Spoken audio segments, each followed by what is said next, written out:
Assalamualaikum warahmatullahi wabarakatuh. Perkenalkan, nama saya Kak Fadi Kalaberta dengan NIM 415230182. Di sini saya akan mempresentasikan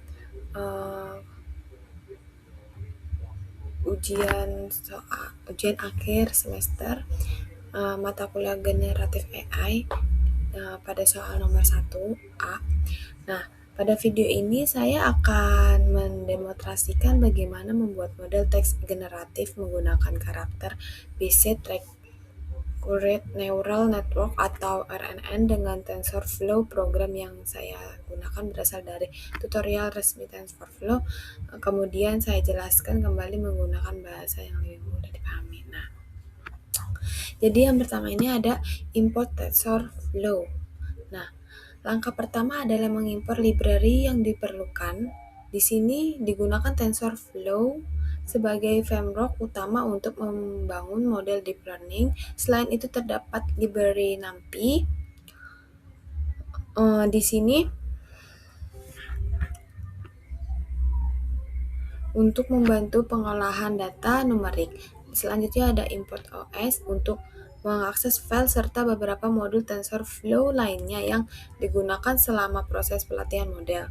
Nah, import library ini merupakan tahap awal agar seluruh fungsi yang dibutuhkan dapat dipanggil selama program dijalankan. Selanjutnya, ini ada mengunduh dataset. Nah, selanjutnya program mengunduh dataset ini menggunakan fungsi tab crash until get file. Nah, di sini kita tinggal masukin filenya aja. Dataset yang digunakan adalah kumpulan naskah drama Scaper. Nah, selanjutnya ini di sini adalah membuat vocabulary-nya.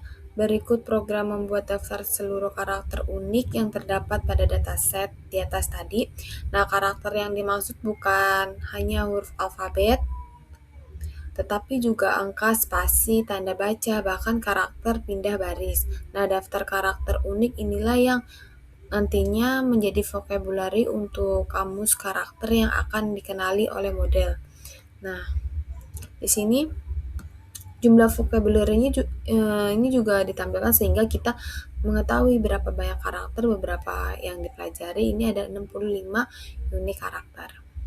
Nah, selanjutnya di sini ada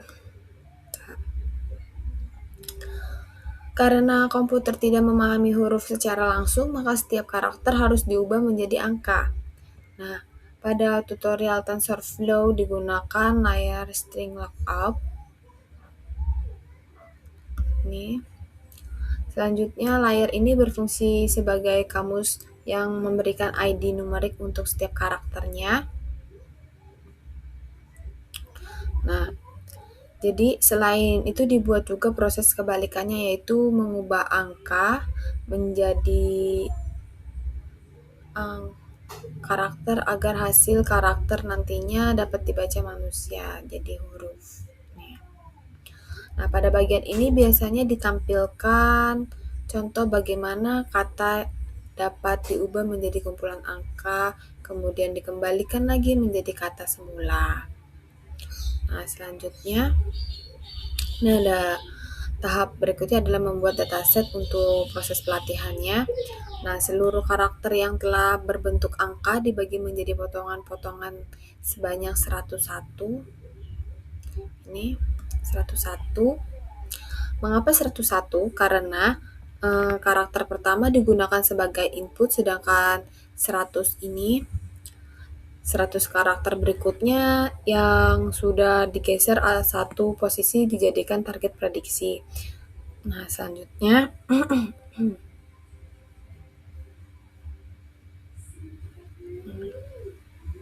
nih, setelah dataset selesai dibuat, data kemudian diacak menggunakan fungsi shuffle. Shuffle, proses pengacakan ini bertujuan agar model bisa menghafal urutan data secara langsung. Selanjutnya, dataset dibagi menjadi beberapa batch menggunakan batch size ini. Nah, pembagian batch membuat proses pelatihan menjadi lebih efisien. Nah, selanjutnya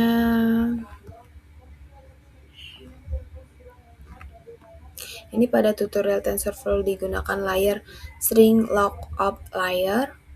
Nah, layer ini berfungsi sebagai kamus yang memberikan ID numerik untuk setiap karakternya. Selain itu, dibuat juga proses kebalikannya, yaitu mengubah angka kembali menjadi karakter agar hasil prediksi nantinya dapat dibaca manusia, bukan komputer. Nah, pada bagian ini biasanya ditampilkan contoh bagaimana kata dapat diubah menjadi kumpulan angka, kemudian dikembalikan lagi ke menjadi kata semula. Nah, selanjutnya di sini ada membangun model berikutnya adalah membangun model menggunakan TF titik keras titik model. Nah, model ini terdiri dari 3 layer utama. Layer pertama itu adalah embedding. Embedding layer ini kita dari bawah ke atas. Nah, jadi layer ini mengubah angka menjadi representasi vektor sehingga hubungan antar karakter dapat dipelajari dengan lebih baik. Selanjutnya, angka kedua ini ke GRU atau Get Recurrent Unit. Nah, GRU ini merupakan inti dari model karena bertugas mengingat karakter-karakter sebelumnya sehingga model dapat memahami pola urutan dalam kalimat. Nah, layer terakhir ini ada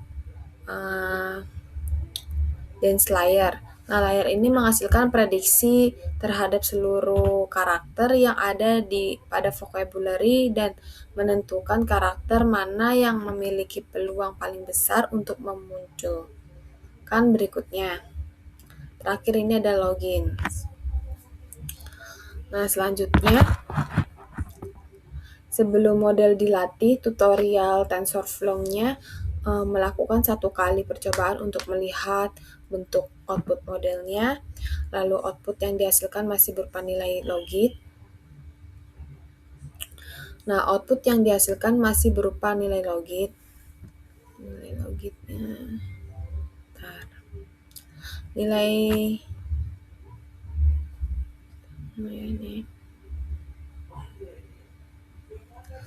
nilai ini belum berupa huruf, melainkan skor kemungkinan untuk setiap karakter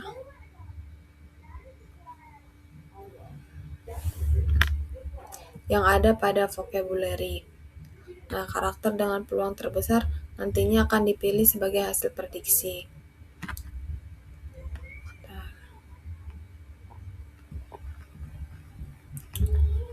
Nah, selanjutnya ini ada temperatur.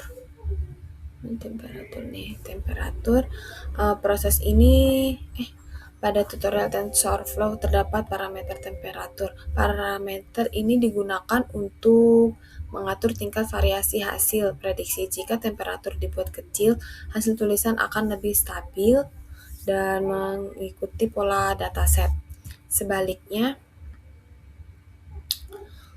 jika temperatur diperbesar, hasilnya menjadi lebih kreatif dan bervariasi meskipun kemungkinan muncul karakter yang kurang tepat juga meningkat.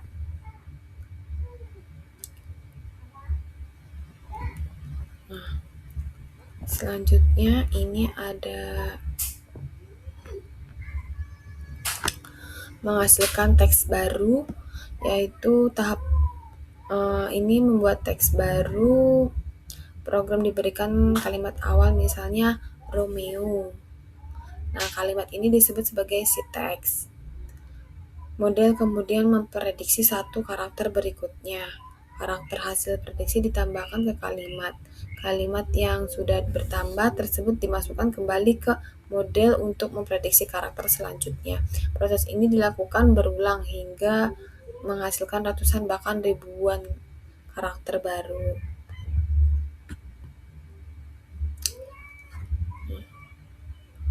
Nah, selanjutnya setelah proses pelatihan selesai, tutorial membuat kelas bernama One Step. Ini One Step. Nah, jadi kelas ini digunakan agar model dapat memprediksi satu karakter setiap kali dijalankan. Di dalam kelas tersebut terdapat proses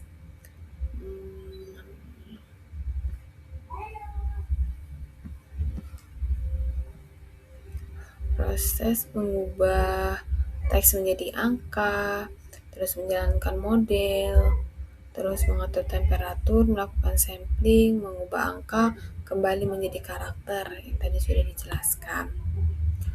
Nah, dengan demikian proses pembagian teks menjadi lebih sederhana. Oke, jadi secara keseluruhan program ini itu bekerja dengan mengubah karakter menjadi angka, melatih model RU untuk mengenali pola urutan karakter. Kemudian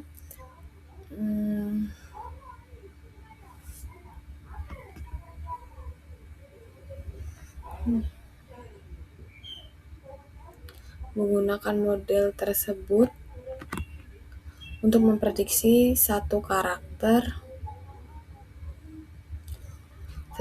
demi satu karakter hingga terbentuk sebuah teks baru yang menyerupai gaya penulisan Shakespeare-nya. Oke. Dan demikian penjelasan dari saya pada soal nomor 1A ini. Selanjutnya